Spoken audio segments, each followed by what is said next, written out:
Hello student, welcome to आशीर्वाद engineering classes. आज के वीडियो में हम पढ़ेंगे क्रिटिकल डैम सिस्टम क्या होता है। लास्ट वीडियो में हमने देखा कि ओवर डैम सिस्टम क्या होता है। इस वीडियो में हम देखेंगे क्रिटिकल डैम सिस्टम क्या होता है। सबसे पहले हम देखेंगे कि क्रिटिकल डैम सिस्टम की डेफिनेशन क्या है। If the damping factor zeta is equal to 1 और मतलब कि जो हमारा डैम्पिंग फैक्टर जीटा है वो 1 के इक्वल होना चाहिए और damping coefficient C is equal to critical damping coefficient C. जो हमारा डैम्पिंग कोफिशिएंट है सी वो इक्वल्स टू होना चाहिए क्रिटिकल डैम्पिंग कोफिशिएंट के। Then the system is said to be critical damp system. तो इस टाइप के सिस्टम को हम क्रिटिकली डैम सिस्टम कहेंगे। यहाँ पे जो जीटा है उसकी वैल्यू 1 होनी चाहिए और जो सी है वो सी के इक्वल्स टू होना चाहिए। अब जो हमारी S1 और S2 की वैल्यू है वहाँ पे हम जीटा की वैल्यू 1 रखेंगे।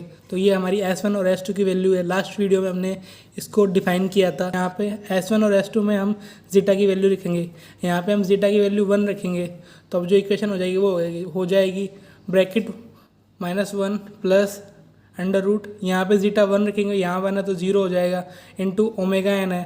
तो अब इसको इस क्वेश्चन को सॉल्व करेंगे तो हमें माइनस ओमेगा एन मिलेगा। इसमें ऐसे ही हम S2 के अंदर जीटा की वैल्यू रखेंगे तो हमें माइनस ओमेगा एन मिलेगा।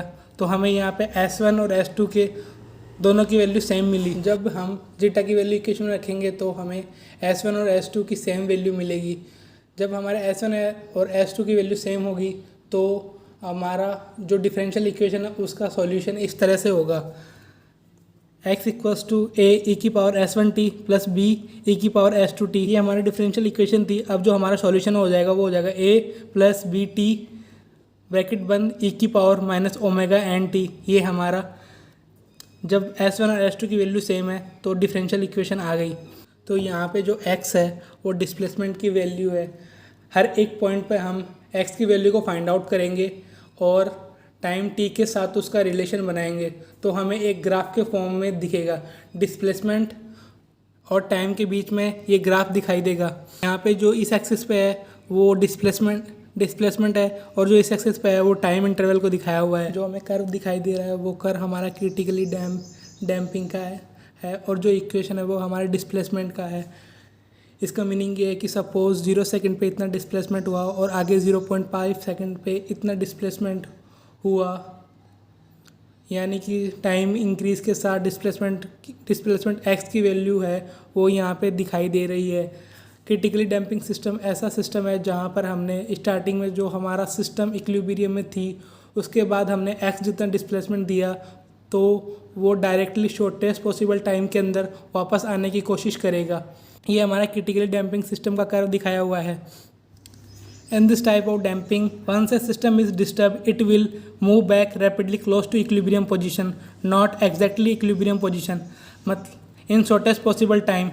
मतलब कि जो हमारा सिस्टम है उसको हमने डिस्टर्ब किया तो वो रैपिडली अपनी इक्विलिब्रियम पोजीशन में आने की कोशिश करेगा, लेकिन वो अपनी एग्जैक्ट इक्विलिब्रियम पोजीशन में नहीं आ पाएगा।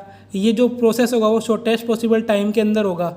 After that it will take infinite time to come exactly equilibrium position. इसके बाद में वो इनफाइनाइट टाइम लगेगा वापस अपनी एग्जैक्टली इक्विलिब्रियम पोजीशन में आने में।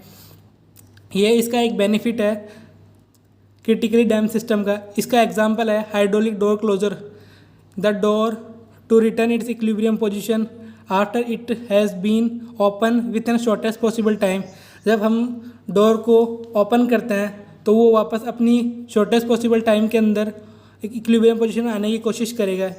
ये बेसिकली क्रिटिकल डैम्पिंग सिस्टम का एक एग्जांपल है हाइड्रोलिक डोर क्लोजर। अब हम देखेंगे कि अंडर डैम्प सिस्टम क्या होता है। सबसे पहले हम इसकी डेफिनेशन देखेंगे। If the damping factor zeta is less than 1, मतलब कि जो हमारा डैम्पिंग फैक्टर जीटा है वो 1 से कम होना चाहिए और damping coefficient C is less than the critical damping coefficient, मतलब जो हमारा डैम्पिंग कोफिशिएंट सी है वो कम होना चाहिए क्रिटिकली डैम्पिंग कोफिशिएंट सी से।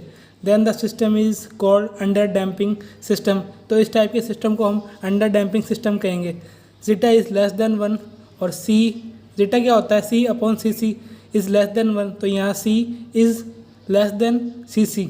अंडर डैम्पिंग सिस्टम के अंदर S1 और S2 वैल्यू है उसका जो इक्वेशन है उसके पीछे पीछे जो वैल्यू रूट्स के अंदर है वहाँ एक बहुत इंपॉर्टेंट टर्म क्रिएट होता है, वो है imaginary unit. Imaginary unit create होती है, उसकी वजह है कि ये जो पोर्शन है रूट्स के अंदर वहाँ नेगेटिव मिलता है कि जो हमारा डैम्पिंग रेशियो है वो 1 से कम है, और जब भी हमारे रूट्स में नेगेटिव मिलता है तो इक्वेशन में हमें एक्सट्रैक्शन मान के चलना पड़ता है कि इमेजिनरी पार्ट है।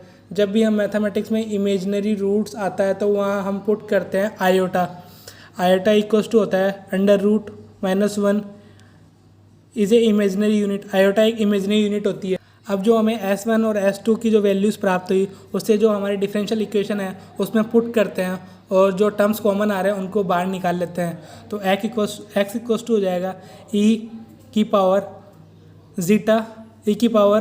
-zeta omega n t bracket a e की power plus iota √1 minus zeta का स्क्वायर ब्रैकेट बंद into omega n t plus b e की power minus iota √1 minus zeta का square into omega n T.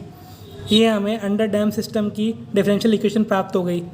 अब जहाँ पर bracket 1 minus zeta into omega n है वहाँ पे हम ओमेगा डी पुट करेंगे। ओमेगा डी क्या होता है? डैम फ्रिक्वेंसी ऑफ वाइब्रेशन होता है। जो इक्वेशन हो जाएगी वो हो जाएगी x इक्वल्स टू ई की power minus zeta into omega n bracket a की power i omega d into t plus b e की power minus i omega d into T.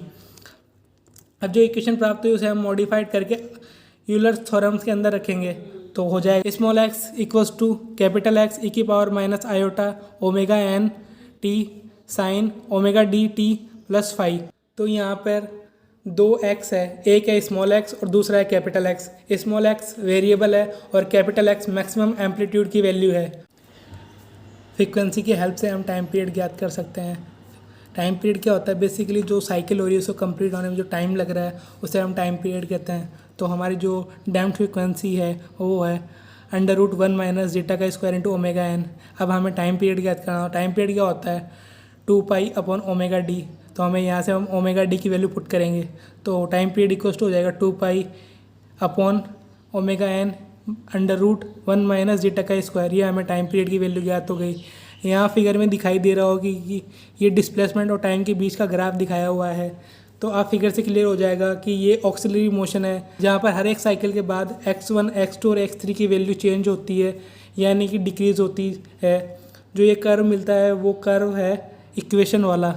जो ये इक्वेशन है उसका ये हमें कर्व मिल रहा है। इस कर्व में दिखाई दे रहा होगा कि हर एक साइकिल के बाद में जो इसका एम्पलीट्यूड है वो डिक्रीज़ होता रहता है और लास्ट में आके 0 के इक्वल्स हो जाता है। तो यहाँ पे साइन वेव क्रिएट हो रही है, तो यहाँ वाइब्रेशन बेसिकली वाइब्रेशन जनरेट हो रहा है। तो ये हमारा अंडर डैम सिस्टम है।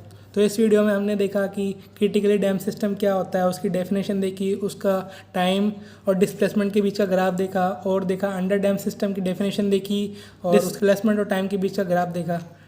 Thank you.